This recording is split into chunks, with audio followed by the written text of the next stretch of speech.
আচ্ছা, আপনারা জানেন যে ঢাকা জেলার সুযোগ্য পুলিশ সুপার জনাব মোহাম্মদ আনিসুজ্জামান স্যারের দিক নির্দেশনায় আমাদের সাভার আশুলিয়া এলাকায় এবং ধামরাই সহ বিভিন্ন এলাকায় ঢাকা জেলায় বিশেষ করে আমরা যে চেকপোস্ট বসিয়েছি তার প্রেক্ষিতে আমরা গত ২৪ ঘন্টায় আমাদের ব্যাপক সাফল্য রয়েছে।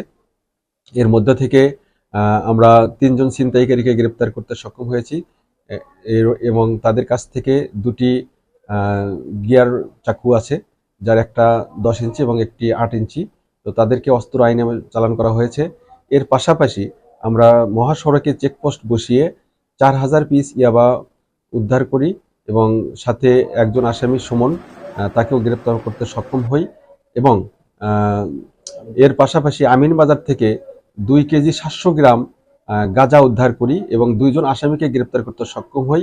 এর পাশাপাশি আরও ২ জনকে অল্প পরিমাণ মাদকসহ গ্রেপ্তার করতে সক্ষম হই। সুতরাং গত ২৪ ঘন্টায় আমাদের যে সাফল্য রয়েছে, আগামীতে এরকম যারা অপরাধ করার ধৃষ্টতা দেখাবে তাদেরকে অবশ্যই আমরা আইনের আওতায় নিয়ে আসবো। ধন্যবাদ সবাইকে।